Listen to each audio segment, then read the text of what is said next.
Hello and welcome to the next episode, which is day 15 of 21 day live challenge. And if you're not aware, I'm doing a 21-day live challenge leading to the launch of, yeah, the paperback edition of Small Town Bigger Dreams, which is getting launched on November 2nd.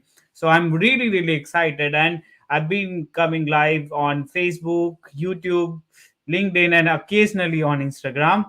And this week has been all about getting some guests. I've been talking a lot in last week, so I thought maybe it would be interesting to bring some people who has inspired me, helped me in journey, and you will also get to learn, and they will share some nuggets of wisdom. So we had author Kanika Sharma, we had coach Akash Garg, and today I've got somebody who's really special. Somebody I've been associated for 22 years. Yeah, that's right. Somebody I've been associated since 1999. Yeah, that does make me little old and from previous century, but that's all right. Somebody I really admire. Somebody I count in my top five, if I have to say, and who's been an epitome. He's been part of travel and tourism industry for, if I'm not wrong, close to 18 years. And worked on different at different levels. And couple of years back, he started his own venture, Journey Jabardast. He's also been associated in the education industry through his endeavor called Beyond Shiksha. So I'm really excited to have Manvinder Singh joining me. Manvinder is also from the small town Bigger Dreams, Jaunpur small town. So I think it's very interesting to hear about his journey. So welcome Manvinder, welcome to this 21-day live challenge. I'm so excited. Thank you so very much, Shaitosh, for your kind words and the great introduction. More than excited to be here, and many congratulations for your book, which is so amazing. And of course, we're going to discuss about it as we move forward.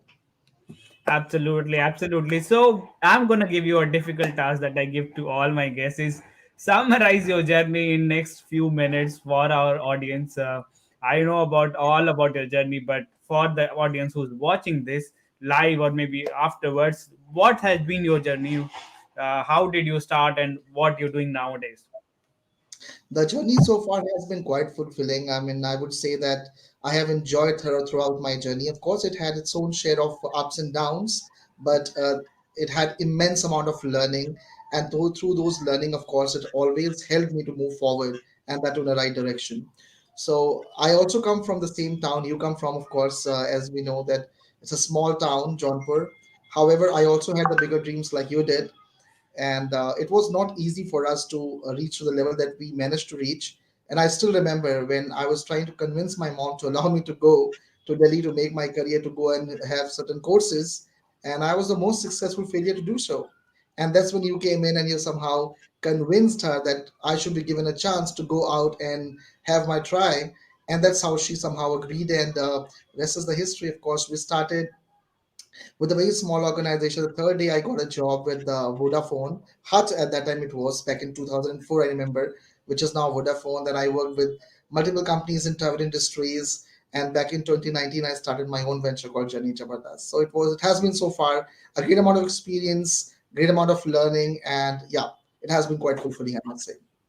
Wow, I mean, yeah, I know all about it, but listening from somebody who's talking about his own journey has got its own excitement. So thank you for sharing that.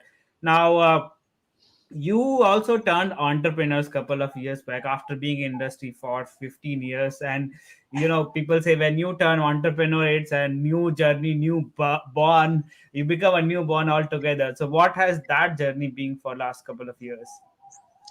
See, it is always great to translate to what you want to do once you're an entrepreneur, because when you work, I mean, no offense to anyone who works under anyone, but there are certain restrictions that you have.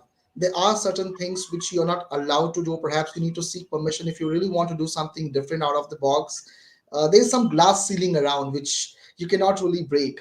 But once you start, maybe if you want to do something different, you want to bring some new wave, you want to kind of disrupt the industry for a positive reasons, at least you have the liberty to do so. And I'm more than excited and more than happy to tell you that I have been able to do so. However, the only challenge that I came across is the moment I started back in 2019, 2020 came COVID, and that somehow rained the parade. And that put us on back, on the back seat for some time. But now since the market has opened up, things are getting better. So we are quite hopeful that we're going to make the difference that we are here for. Awesome, awesome. Now, one of the things that I preach in my book is about the importance of having good and association. So you need to be associated with people who are looking towards excellence and people who are doing great. That's when you also become successful. You somehow get dragged into. So, what's your opinion about having good association? It's, I would say, very imperative for you to make sure that you are around with the right people. As someone's very wise said, you are the average of five people you spend your time with. And I think you also have mentioned the same in your book in the very first chapter. Imran, yeah. Be mindful about your association, and I completely agree on it because uh, the people who you spend time with, people who you rub shoulders with, I mean, that's when you have the right impact. I mean, in case you are with the right people, of course, you get to learn a lot of things. You get to have the positive attitude. You see things through a different lenses. However, if you are not in the right company, if you're not mindful about your association, and you kind of spend time with people who are not serious about their careers, about their business, about their life, sooner or later you also get impacted, and your performance, your uh, I would say narrative, gets impacted. So that's the reason it's really very important for us to be associated with the right people. Like I have always been associated with you, which has always helped me because I know you are somebody who brings positivity no matter how difficult the situation has had been. So that's the reason I would always encourage everyone to make sure that you are with the right people if you really want to go ahead in career. That's so beautifully articulated to say. Now, I come from small town. You come from small town. We had our bigger dreams. And what do you think is different for somebody who's coming from a small town versus somebody who's already then there on, say, an established city? Sort of challenges have you faced? If you have any stories or experience, I would love to hear that. See, the most important thing is that all is in their head. People think that it will be very difficult for you to go out there and compete with the people from the metropolitan cities, or somebody who've had, convent education, English medium education, because you and I have studied in UP board, the Hindi medium. So that was one perception or preconceived notion, or perhaps we could say imposter syndrome sometimes that people usually come up with, that how are we going to compete with the metropolitan cities boys or girls who have got all those facilities which we were completely deprived of. But what is more important is that you need to have the confidence. Of course, communication is something which plays a role, which is something you need to make sure that you have. Otherwise, no matter how good you are when it comes to express yourself, if you fail to, of course, you'll not be able to compete. So I had my I was a little underconfident. I was scared. How would I manage and go out and compete with people who are from the metro cities? But to be honest, and people also have got the same expectations. I mean, they look at you, okay, fine, you're from a smaller town, perhaps you're not that competent, but you need to rise above those things. I mean, it's all about how well you perform. You let your performance speak more than your words. And most importantly, be confident, because there's nothing called smaller town, bigger town. Talent has a language that everybody understands. That's the universal language you need to speak in. Wow, that's profound. Talent is the universal language, and it doesn't matter from which city, from which place you come from. That's so profound. Now, one thing that you alluded is about communication skills, and that's what I also mentioned in my book, one of the chapter about communication. And you do also a lot of work in Beyond Shiksha for helping people communicate and articulate better. So, if I have to ask you two or three things for anyone who's aspiring to be a better communicator, a better speaker, what are some of those two three things that they can try on? Uh, Good question asked. Thank you so much, very much, Ritosh. Because one thing that has always worked for me, right from the moment I started my career, is the communication, the hold on communication. Because I always paid attention towards it, even when I was in a small town like Jaunpur. People never took it seriously. People still don't take it seriously, but I strongly believe it is one of the best tool that you have that can really get you the success that you look for. It is something which separate sheep from the goat, I would say. So, first thing is, it's very important for you to read It's very important for you to listen to, because the more you listen to, the more you adapt and absorb. Don't try to go for something very difficult like reading a newspaper every day, and because try to listen to something that you enjoy listening to. Don't try to go Hmm. for something which you cannot stick for long. I mean, people usually go for a very tough newspaper, and for 2 3 days, out of passion, they read, and then they simply keep it aside because it doesn't interest them any longer. So try to go for something that you enjoy. Because I've always been a cricket enthusiast. I always loved listening to cricket commentary. So I used to make sure to listen to more and more cricket commentary so that I could learn words through it. I can practice that. And I never used Hindi commentary to listen to, because I thought it is good for me to listen to the English one. Secondly, I had friends when I moved from Jaunpur and I joined the hostel for in Meerut for about 9 months. You are the reason for me to move out. So I chose my friends who could not even speak Hindi at all from northeastern part of the country, and there was a guy who was again from the southern part of the country who did not know Hindi at all, and that gave me an opportunity to practice what I knew, and that really helped. So try to read a lot, try to speak no matter how much you know. It's absolutely all right to make mistakes, because English happens to be the second or the third language to us. It's all right to make mistakes. Be Don't shy about it, and most importantly, listen to more and more. The more you listen, the more you learn. That's what I would rather Okay. say. No, thank you. Those are some great tips. Now, I do like to add a few things here because I'm also a proponent of no being connected to your roots, and I love Hindi language. We love Hindi language. There's nothing wrong, nothing bad against Hindi, and those people who know me know how much I support Hindi. There's nothing wrong in knowing Hindi, or Absolutely, and absolutely. there's like this again. There's a big concept of like if you are Hindi speaking, you're not good enough, and one of the reasons people have that is like if you only know English, speak English, that doesn't make you any better than if you True. speak Hindi. Or अगर आप if I say in Hindi, अगर आप अच्छा हिंदी बोलते हैं तो आप अच्छा नहीं बोल सकते हैं. It's more about conveying your idea from you and sending it to someone who can accept. Language is always a medium. Hindi बहुत अच्छी भाषा है. Hindi is a very good language. Similarly, English is again an international language.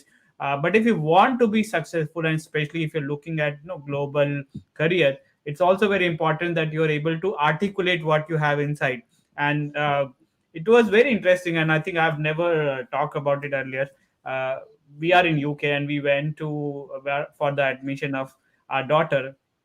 And what I liked about their education system, because they appreciated we are coming from a different background, our first language is different, and they stress that you communicate to your kid in your first language, because that will not only strengthen her Hindi or first language, but that would also make her brain understand the other language and appreciate the English that we do here. So even in country where the English is the first language, they appreciate that you are coming from a different background and you stick to your roots, you stick to what language your first language is. And yeah, I would be telling a lie, but I see so many people sabotaging their own language just because they feel English is a better language. No language is better. It's the people who use it for the communication and with whom you use. So if you're talking to somebody who's your native speaker, talk to them on native language like Hindi. Absolutely, I absolutely. talk a lot, and if you're speaking on a global platform like this, talk in a language that globally people can understand. So that's the only reason we are doing it in English. Absolutely. I quite agree with you because, like I said, it's important for you to understand English, because that's how you can communicate with people in a global platform. Absolutely. And most of the times at workplace, you need to communicate in English. But having said that, Hindi is equally important for you being in India, because that is the language you connect people with. You know, you connect Yeah, with the masses, of course, within the country that you are in. You should always, I mean, what I strongly believe in, you should at least know two languages, and one language that is spoken, which is your mother tongue, or the language that is spoken in your country widely, and one has to be English, because that gives you the opportunity to go out to the absolutely. world and talk to anyone in there, with anyone, because you cannot afford to learn every language on the earth. But of course, English is the language which is widely spoken, By plus the language that your country speaks. So these two languages are very important for everyone to have. And more than the language to know, it's about how good you are to express yourself. No matter Hmm. how much you know, if you fail to express yourself, that's where you lack in communication. So communication is all about the right expression, the right intonation, and the way you can articulate yourself. Absolutely, absolutely. So, language, like you said, language is a medium, but there are other aspects to communication which are equally important, and that's what we need to Absolutely. hone when we are trying to be better speaker. Now, we are coming towards the end. I know you have limited time. I also need to go. But what is your last message to anyone, whether it's from small town or whether it's somebody who's watching this from across the world?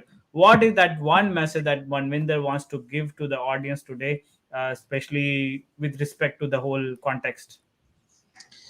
See, the very first thing is I believe that you should go ahead and read the book Smaller Town and Bigger Dreams, because the particular book has got the lessons that's going to be life changing, the game changer lessons. The first one, that, like it says, be mindful of your association. That's very very important part, and we have already touched upon that topic. That you need to make sure that you are around the right people, the positive people, people you can learn from, people who can guide you or how to go forward. And even if you're down, they should be there to uplift your spirit. So the second point is think ahead, like Haritosh has a second chapter, that is think ahead. That means don't be reactive, be proactive. You need to make sure that you have your calendars maintained, you have your weeks or months planned ahead, and that will always give you an opportunity to manage your time well and to do things much ahead of your competition. They say that in case you want to be successful, start doing the work when the competition is sleeping. So that's what Haritosh has to say with think ahead. Another important thing is to have feedback. Take feedback very positively and convert those feedback to feed forward. I always say that, because people who tend to ignore feedback would never grow. So it's very important for you to continue to listen to the feedback. Even your worst critic is your best friend, because they will help you understand what you're doing wrong, and accordingly you need to keep on moving. Fourth is never get settled. Never ever get settled that okay, fine, I've had enough. Keep on moving, keep on competing with yourself, because there's always room for betterment. Nobody gets on the pinnacle. Never think that I've reached to pinnacle. Now there's nothing left for me. There's always somebody trying to reach there. So make sure that your learning has to be continuous. Make sure that you're self improving continuously. At the same time, you need to make sure that in case talking about being at workplace, always be a team player, at the same time an individual. You should know where you need to have your individual capabilities to pull things off. At the same time, you need to make sure that you're a team player.